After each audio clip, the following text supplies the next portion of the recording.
Thank you for joining us today on this edition of Business Daily. I'm Kim Young-gil in Seoul. Let's get started with a look at today's highlights. Korea's jobless rate remained steady in August, but the number of newly employed people fell to a 4.5-year low amid weak signs of economic recovery. U.S. tech giant Apple has showcased its new iPhones, the iPhone 8 and iPhone X, facing a head-on challenge from Samsung Electronics' Galaxy Note 8. These stories have more coming right up.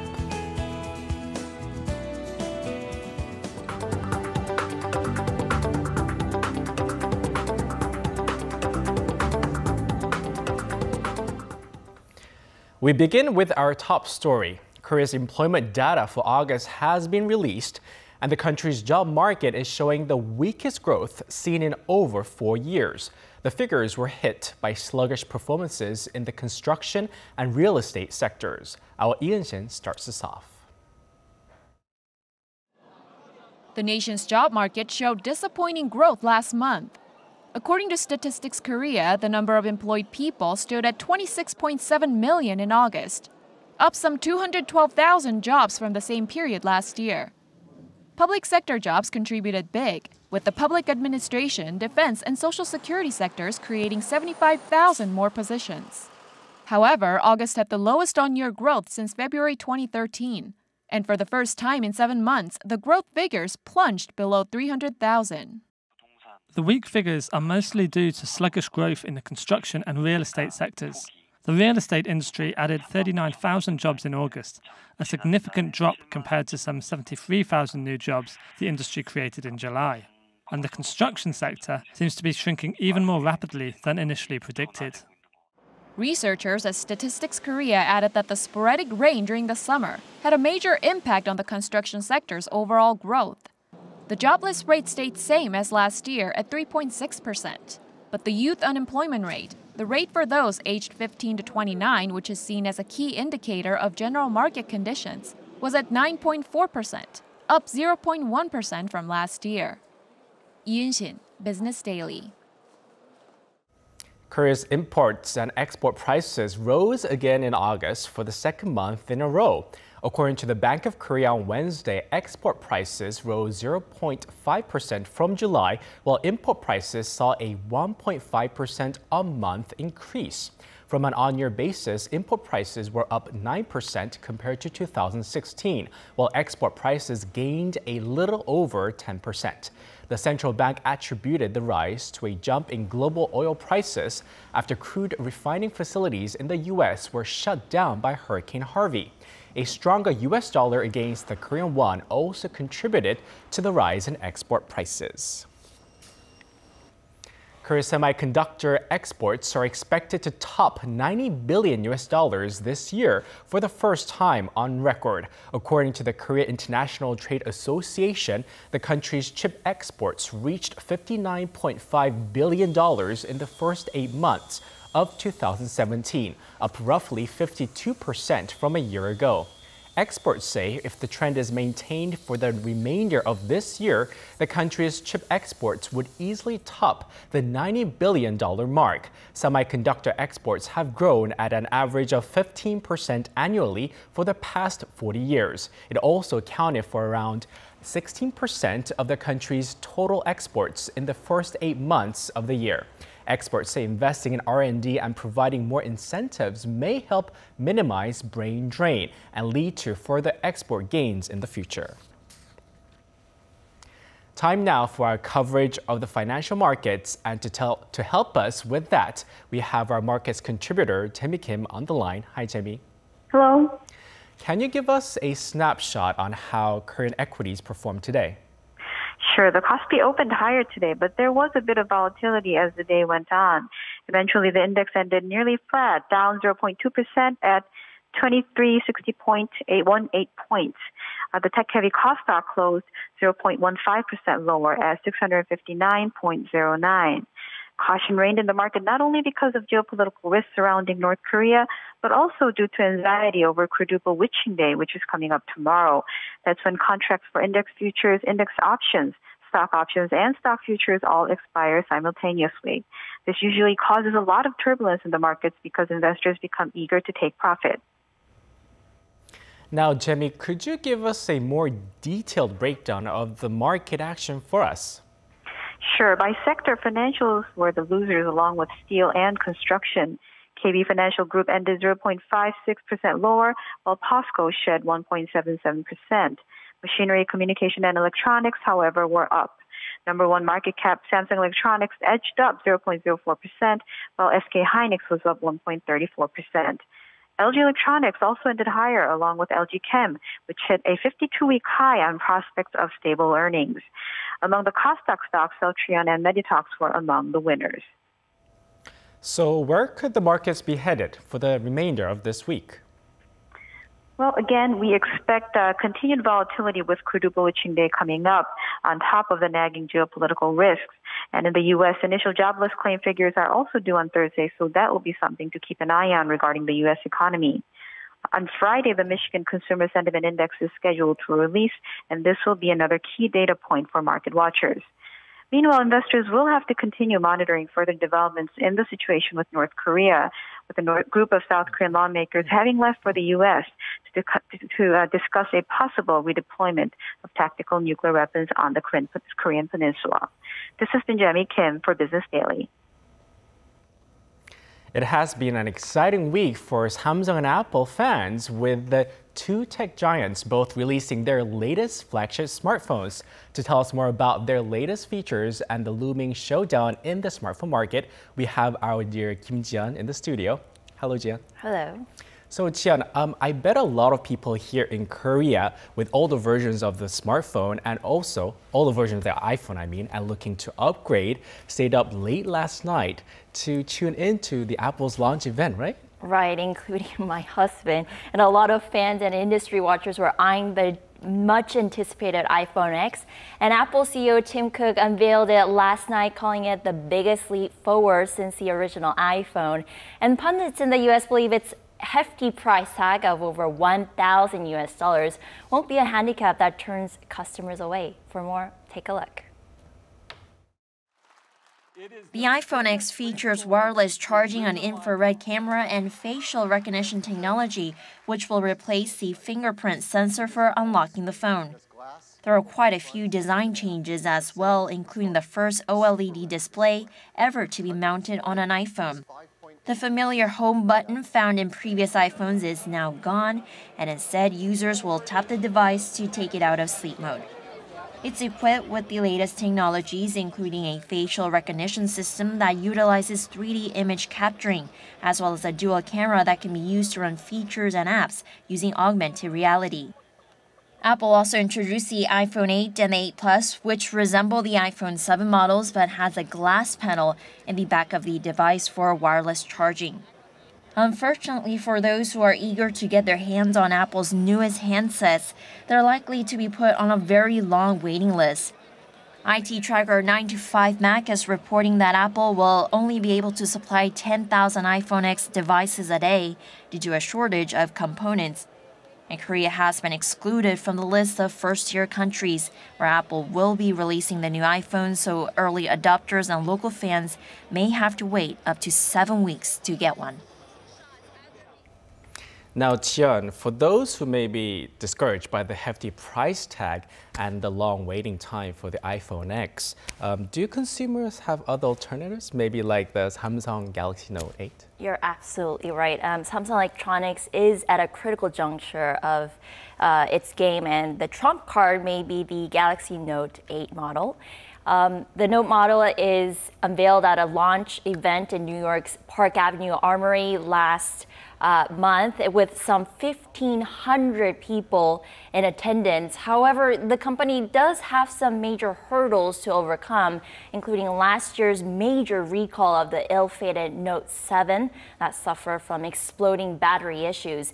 It also faces a leadership vacuum, with Vice Chairman and de facto Samsung Group leader Lee Jae-yong being put behind bars to serve a 5-year prison sentence.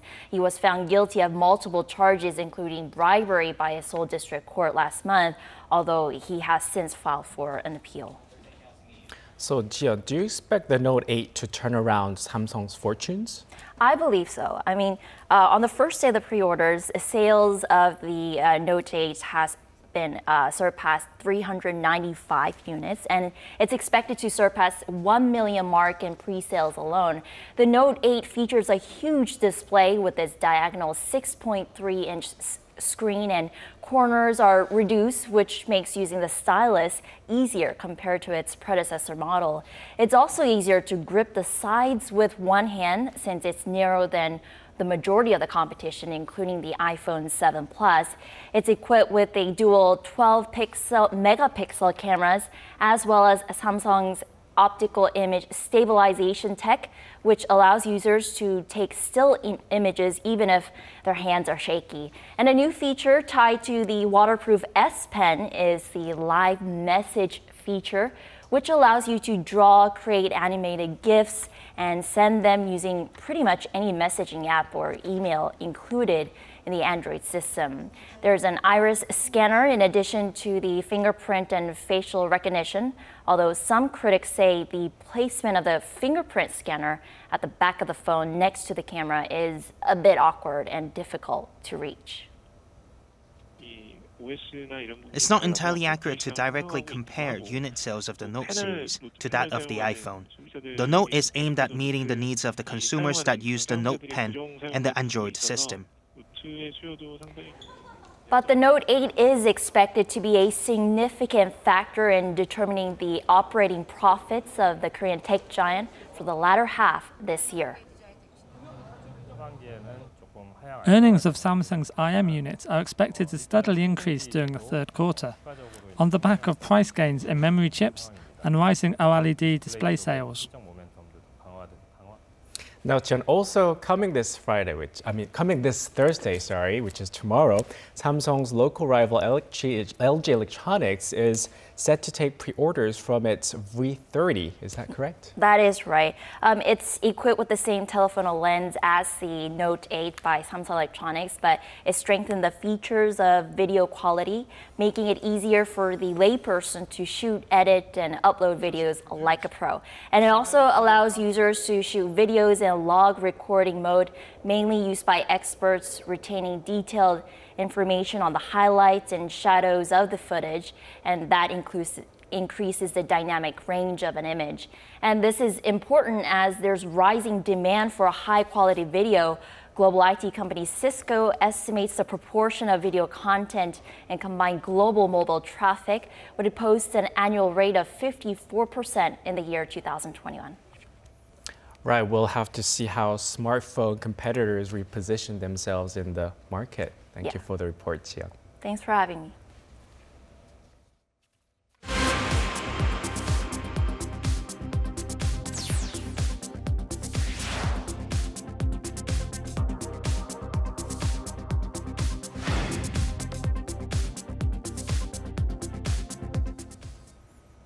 A record 1.1 million Koreans are expected to travel abroad during the 10-day Chuseok holiday, which begins at the end of this month. Hana Tour, the country's largest travel agency, says over 79,000 people have made reservations so far for vacations abroad. That's more than double its total number of travelers from last year's Chuseok, with 3 weeks still left to go until the holiday kicks off. Market watchers say given the unprecedented nature of the 10-day break, the number of travelers could further increase to as many as 1.3 million people. Shin Dong Joo, the former vice chairman of Lotte Group, is selling most of his shares in Lotte Shopping and 3 other group affiliates. The decision was announced by SDJ Corporation on Tuesday, a company that is chaired by Shin. The eldest son of Lotte Group's founder made clear that the sale was not related to the ongoing succession dispute. That has roiled the conglomerate. Shin Dong Joo and his younger brother, Shin Dong Bin, have been caught in a bitter family feud to take control over Lotte Group from their aging father. Korea's exports to China have plummeted in the 6 months after Seoul began deploying the THAAD missile defense system. Beijing's economic retaliation has prompted retail chain E-Mart to completely withdraw from the Chinese market, while Lotte Mart has suspended its sales at half of its stores in China. But Korean firms are finding new ways to revive their sales in China, not through brick-and-mortar stores, but through e-commerce. Won Jong-wan explains. Korean companies in China have been struggling recently, partly due to failure to adapt to the local market and partly due to the specific business problems posed by China's economic retaliation to the THAAD missile deployment. But whatever the reason for these difficulties, in the 25th year of diplomatic relations between Korea and China, one of China's largest e-commerce websites, Jingdong, has decided to reach out to Korean companies. Jingdong Group held a briefing session on Tuesday in Seoul to attract Korean companies wishing to sell their products on Jingdong's online shopping platform, JD.com. Executives from Korean companies and the Korea International Trade Association gathered together to see how the online commerce platform could benefit them. We want to develop our Chinese market and introduce innovative and quality products to our consumers. At the same time, we're going to further promote international brands through our business platform. Jingdong, which reported gross sales of $800 million last year, is one of the main online shopping malls along with rivals Alibaba that Chinese customers use when purchasing foreign products. In 2015, Jingdong established several international e-commerce sections, with the South Korean section proving especially popular. The current economic situation between the two countries has deteriorated due to the THAAD issue, but the Chinese online market itself is very promising. For instance, in the first half of this year, more than 80% of exports through e-commerce headed to China. So if the THAAD issue is resolved, I believe this could be a great chance for Korean companies. Despite China's ongoing economic retaliation over THAAD, there's a glint of hope that the platform of online shopping could be the driving force that helps Korean companies to regain their popularity among Chinese consumers. Won Jong-wan, Business Daily. SKinobeation is adopting a new wage scheme that raises pay to match the country's inflation rate. The hope is to avoid drawn-out negotiations with labor, with market watchers eyeing the potential ripple effects. Our Eunice Kim has the details. A hard-earned pact between labor and management. After months of tough wage negotiations, SKinobeation will raise salaries for its 4,000 employees to keep up with the country's inflation rate starting this year.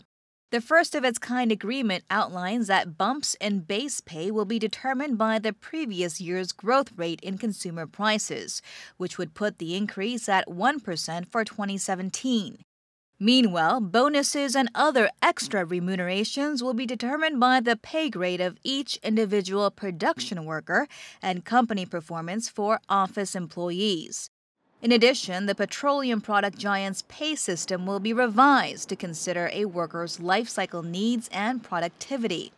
Higher rates will be given to those in their 30s and 40s, considered an age group with higher expenditures such as marriage and supporting a family, and lower rates for those in their 50s or later. Labor and Management will also launch a giving program next month in which the company will match an employee's donation of 1% of his or her base pay. The money is then to be earmarked toward improving the welfare of the underprivileged or of workers at the conglomerate suppliers, which are often small firms. By creating this framework agreed by both sides, the hope is to sidestep the often tumultuous annual wage negotiations that can last an entire year as they escalate into standoffs. With many other large companies locked in wage disputes, SKinobeation's compromise could serve as a model that removes uncertainty and allows for progress within a rapidly progressive global business reality. Eunice Kim, Business Daily. The ruling party is putting its final touches on a bill that will strengthen regulations on the opening of large shopping malls and their business hours. While the government says the proposed measures are good for job creation, the retail industry is challenging the notion. Our Elliot Kim has a story. During his campaign, President Moon promised to tighten regulations on large shopping malls in an effort to protect small businesses. 대기업 복합 쇼핑몰 이점으로 우리 50대, 60대 자영업자들이 일방적인 피해를 입지 않도록 제가 각별히 챙기겠습니다. The government is looking to speed up the process in passing a new legislation that can hopefully go into effect starting next year. Since the launch of the 20th National Assembly last year, the ruling Democratic Party has been preparing a comprehensive regulatory framework for large shopping malls, expected to be submitted this month. The bill is expected to create geographic restrictions to control the number of stores per area and require stores to close during specific holidays. With the retail industry already struggling from sluggish domestic demand and China's THAAD retaliation, the timing and efficacy of the bill has come into question. One retailer says that each large shopping mall creates about 5,000 jobs, and that most of the businesses operating in the mall are either self-owned firms or small businesses. Some critics say the government's job creation policy is counterproductive. When the construction of a shopping mall in Sangam-dong was canceled almost entirely due to protests by local merchants, local residents were angered. Because the industry has a large effect on employment, regulation needs to be discussed as a possible aid to youth employment. While experts often agree on the importance of regulating large businesses in some way to allow small businesses to thrive, they tend to disagree on the types and how far those protections should extend. Elliot Kim, Business Daily. Automakers from 40 countries are showing off their latest models at this year's Frankfurt International Motor Show in Germany. Over 300 vehicles are on display, including Hyundai and Kia's new subcompact crossover models. Our Lee Ji-young tells us more. The 67th International Motor Show in Frankfurt will open its doors to the public on Thursday local time to showcase the latest trends in the automobile industry. At a media event ahead of the public opening, the spotlight was on high-tech electric cars and SUVs under this year's slogan of Future Now, focusing on the mega trends of automated driving, electric mobility, and urban connectivity. A large number of world premieres and innovations will be unveiled tomorrow, along with interactive activities, demonstrations, test drives, and talks by famous racing drivers and VIPs. German automakers are taking this chance to show off the fruits of their push toward electric vehicles. According to motor industry sources, Mercedes-Benz, BMW, Audi, and Volkswagen are all displaying their own next-generation electric cars to the public. Aiming to enhance their brand image as premium car makers, Korean companies have also rolled up their sleeves in Frankfurt. Looking to expand into the European market, Hyundai Motor and Kia Motors have unveiled new subcompact crossovers and high-performance vehicles at the show. Hyundai's new Kona and Kia's Stonic are both designed with the European small vehicle market in mind. As well as the high-performance premium cars and world-renowned German automotive technology on display, visitors can see the next generation of hydrogen electric cars and eco-friendly high-performance SUVs, which are likely to drive sales growth in the near future. Lee Ji-young, Business Daily.